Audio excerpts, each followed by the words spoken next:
Hello friends, welcome back to this online lecture series on earthquake resistant design of structures. In the previous lecture, we have seen a couple of theories regarding the origin of earthquake or the causes of earthquake. In this particular lecture, we are going to focus on some basic terminologies that are going to be useful for earthquake engineering and that we hear in day-to-day life. For example, we are going to talk about hypocenter, epicenter, focal depth, aftershock, before shock, and at the same time we are also going to discuss regarding intensity and magnitude, right? So let us start the discussion. Right, so first we look at the basic terminologies that we refer in our day-to-day life, that is epicenter and focal depth, aftershocks and before shock. Now I have tried to explain this particular scenario by means of one small figure that is shown on your screen here. Right, so we talk about the focus or the hypocenter, then the point on the fault where the slip starts, that particular point is known as the focus. Right, so what you can say is that we have seen in the last lecture the types of different fault, that is normal fault, reverse fault and the strike slip fault. Now depending on any type of fault, what is going to happen is that when the fault is going to take place, then as a result of that the energy release is going to take place, and when energy release is going to take place, then it is going to transform into heat energy and later on the creation of seismic wave is going to be there, right? So when this particular thing will happen, then what is going to happen is that the epicenter is going to be located at the top portion of the surface of the earth, whereas the focus may be, or the focus or the initiation point may be located well below the surface of the earth, right? So that is why the definition of focus is that the point on the fault where the slip starts, that is the point from where the stress will enhance to such a level that the plates are, that the adjacent plates will no longer be able to sustain, and from where the movement will likely to be initiated. So that particular point is known as the focus. Now if you look at the figure carefully, then the perpendicular vertical distance just above the focus on the surface of the earth, the point that we will achieve at that particular point, that point is known as our epicenter. Now this point, I think it is known to everyone, right? Everyone in day-to-day life we hear this particular thing. Whenever an earthquake occurs, we hear that epicenter is so and so place, right? So this is the technical definition or technical meaning of epicenter that we are discussing here today. That is the vertical distance or the perpendicular distance just above the focus on the surface of the earth is known as epicenter. Then the second question comes is focal depth. Based on the focal depth, you will be able to classify the earthquake whether it is a minor earthquake, moderate earthquake, strong or a major earthquake, right? So as a result of that, focal depth is an important definition. So the distance between the focus and the epicenter is known as focal depth, right? The third definition is epicentral distance.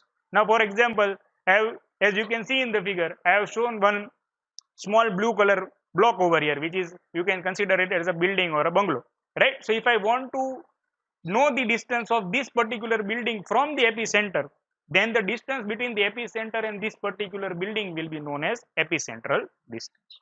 Lastly, and two more definitions, but very important definitions.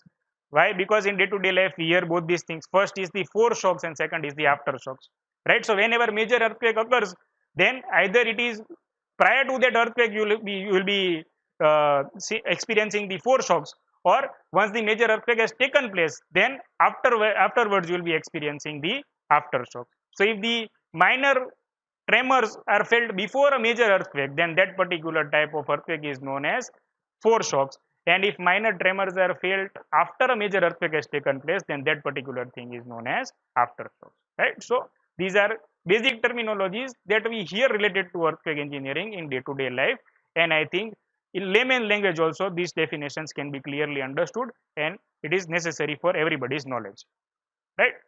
Now the next important thing is regarding magnitude. In case of magnitude also, we have heard several times whenever an earthquake takes place, we all hear that an earthquake of so and so magnitude has occurred. For example, let us say an earthquake of 7 magnitude has occurred, earthquake of 5 magnitude has occurred, right? But what is actually magnitude, that also we need to understand, and that is what we are going to discuss here today, right? So magnitude is basically a quantitative measure of the actual size of the earthquake, right? So when I am saying quantitative, that means it is going to give me the quantity. Now quantity in terms of what? It is going to give me the quantity of the energy that is released during particular earthquake that is going to take place, right? So if I want to redefine magnitude, then I can say that it is basically a measure of the release of energy at the time of the initiation of the earthquake. Right? Now there is one very well-known personality that is associated with the magnitude, and that is Professor Charles Richter. Why? Because whenever the earthquake is there, we everywhere see that an earthquake of magnitude 7 on Richter scale, an earthquake of magnitude 5 on Richter scale. So this Richter scale is having the name of Professor Charles Richter, and he was the one who coined the term the as Richter scale. Now, why he was interested in this particular thing, or what led to this particular definition of Richter scale? Then he had two reasons for that thing.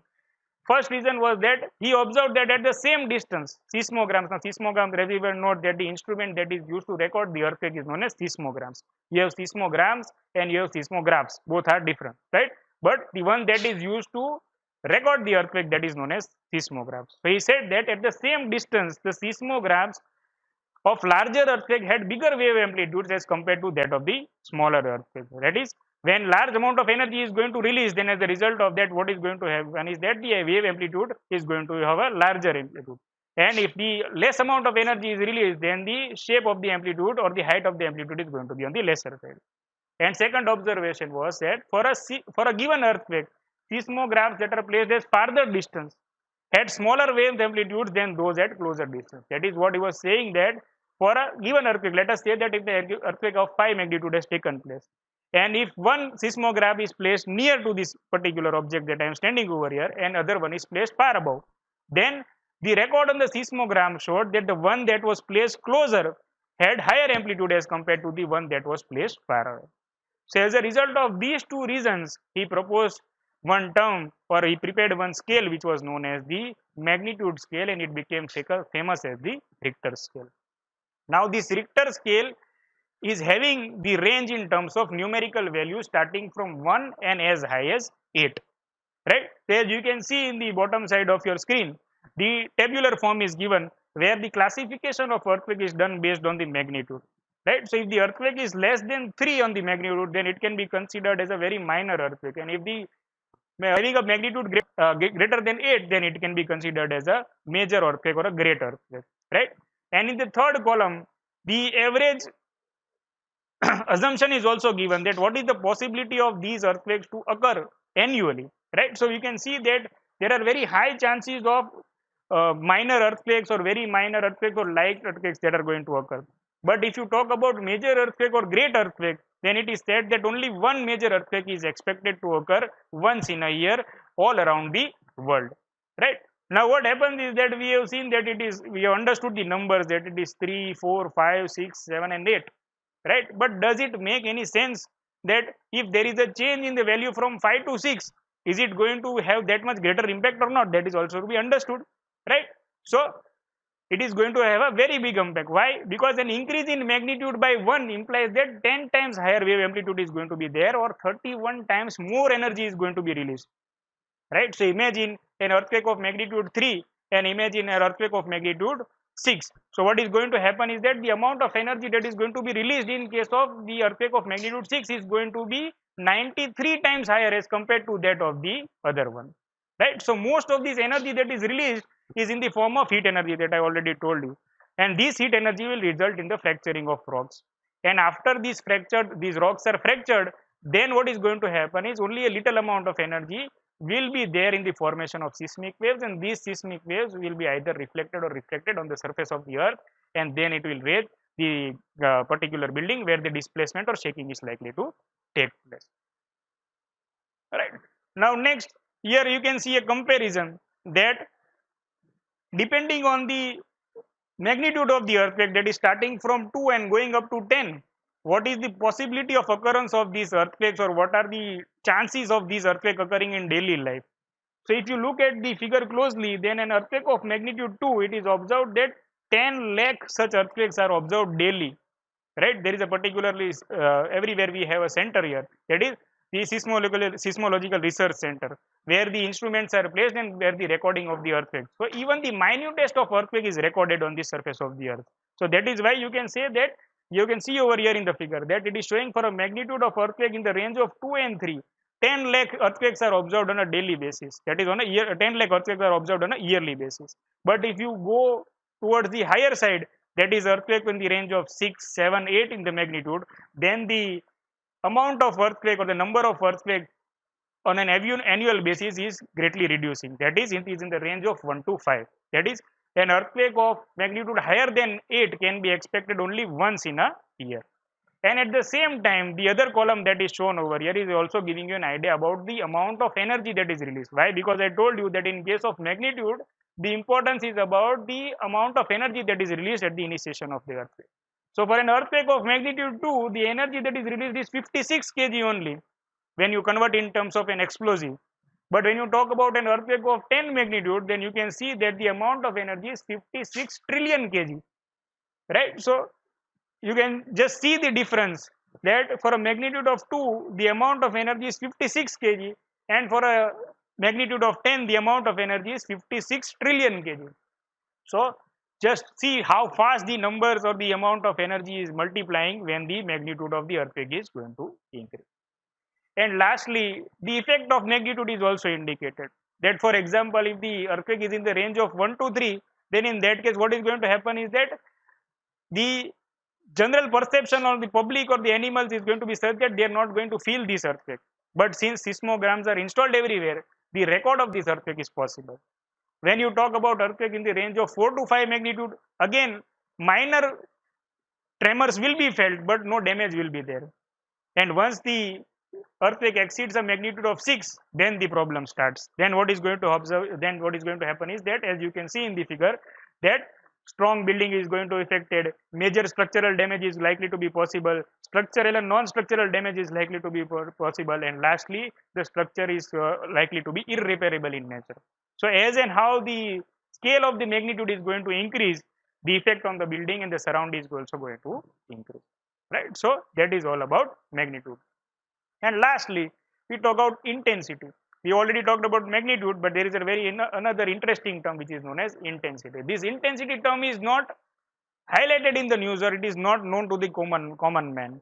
But from an engineer's point of view, it is a very important term for us. Why? Because intensity is the qualitative measure of the actual shaking at the location during an earthquake, and it is assigned as Roman capital numerals. In case of magnitude, it was in numerical values, right? That is 1 to 8. Whereas in case of intensity, it is going to be in Roman capitals. And what is it? It is a qualitative measure. So what is going to happen is that the actual shaking that you are going to observe during the type of earthquake, based on that experience of yours, the intensity scale is going to be there. Now there are several intensity scales, however only two are familiar or two are well famous. The first one is modified Marshall scale, and second is the MSK scale. Both these scales are very similar in nature and are ranging from a value of 1 to 12, where 1 is the least perspective and 12 is the most severe scale. That is, highest amount of damage is likely to be experienced when intensity scale is showing a value of 12.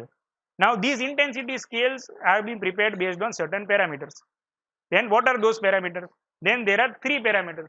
First is the perception of people and animals during the time of earthquake. That is how the people are feeling the intensity of shaking when the earthquake is taking place. What is the behavior of the animals? That is also an important parameter. Then the second parameter is the performance of the buildings, whether the buildings are able to stand, whether structural damage is observed, whether non-structural damage is observed. And third is the change in the natural surrounding, that is related to the movement of the plate boundaries. That is, whether a valley is created, mountains are created, or some other type volcanic eruption activity take place, any of these activities are observed. So based on these three parameters, the intensity scale is prepared. Right? So when you talk about the intensity, the distribution of intensity at different places during an earthquake is shown graphically, and it is going to be different at different places. Now, for example, if you draw a graph where you connect all the points on the surface of the earth where equal intensity of earthquake is observed or experienced, then that particular line that is connecting all these dots will be known as isoseismal lines. Right? Similarly, you have mesoseismal lines also. So intensity is basically an indicator of the shaking that you experience during a particular location, right? And during the same earthquake, the possibility is that the magnitude is going to remain same, which is a very important point to be understood.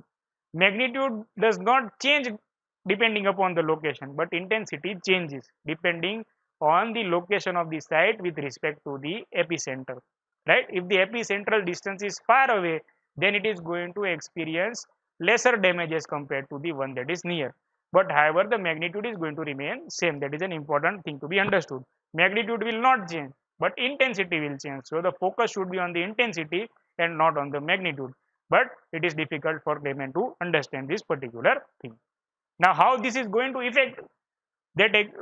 So for that, one example is given that if I am lighting in a dark room, if I am lighting a 100-volt bulb, then what is going to happen is that, and if I am trying to read by using that particular lightning, by using the light of that particular 100-watt bulb, then what is going to happen is that if I place my book near to the bulb, or if I sit near to the bulb, then as a result of that I will be able to read clearly.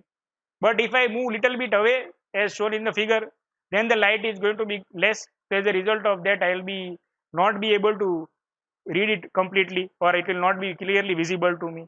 And if I move totally away, as seen over here, that if it is going at the very far from the bulb, then as a result of that, the light is not going to reach there. So as a result of that, what is going to happen is that the effect of that 100-watt bulb is not going to be there. So what the conclusion, or how we can relate this particular example to magnitude and intensity? Then we can say that magnitude is 100-watt, that is fixed, right? So it is choice is yours whether you are sitting near the bulb or whether you are sitting far away from the bulb, or you are sitting in a normal position. If you will sit near the bulb, then you will experience more light. If you will sit away from the bulb, then you will experience less light.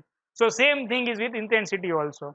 That if your building is located near to the epicenter, then even if the magnitude of the earthquake is only 3, where it is said as a very minor earthquake, then also you will experience good amount of damage in the building and you will experience a good amount of shaking. But if the intense magnitude of the earthquake is 6 and your building is located far away from the epicenter, then as a result of that, the damage and the shaking experience will be less. For example, we take the example of Bhuj earthquake, right? So in case of Bhuj earthquake, what happened is that the villages that were located in the surrounding of Bhuj and close to the epicenter experienced a very huge amount of damage.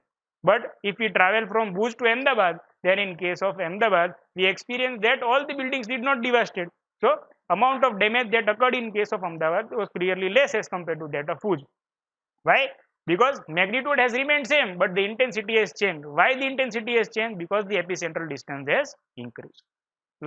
And lastly, one tabular form is given that what is the definition of intensity scale according to Marsali. There the classification is given in the range of 1 to 12, where in case of 1 no effect is observed, and in case of 12 it is going to be more severe. So buildings properties and public property is also likely to be damaged, and its comparison with the magnitude scale is also given over here. So that's it for this particular section, where we have discussed regarding the basic terminologies, that is epicenter, focus, focal depth, aftershocks and before shocks, and at the same time we have discussed regarding intensity and magnitude. Lastly, before we end the lecture, we come to the last part, which is known as the difference between magnitude and intensity, which is very important to understand, right? Because everywhere the term magnitude is very much familiar, but again I am repeating, in terms of earthquake engineering, magnitude is not important, intensity is important, right? So what is the difference between magnitude and intensity? This question is very frequently asked everywhere in exam also, right? So difference between magnitude and intensity. So intensity is basically going to measure the shaking in a particular certain locations, whereas in case of magnitude is going to give you an idea regarding the amount of energy that is going to get released, right? So in case of intensity, we can say that earthquakes that are shallow and near the urban areas are going to be greatly felt, and if they are going to be weak in nature, whereas in case of magnitude, the magnitude is going to remain same throughout, and only the change in the energy is going to take place, right? So intensity is very much critical as compared to magnitude. Intensity is going to give you an idea about the actual shaking that is going to take place, and will depend on the epicentral distance, whereas in case of magnitude, epicentral distance will not play a role, and in that case only the amount of energy that is going to be released is going to be important. That's it from my side. Stay tuned for the remaining lectures. Thank you.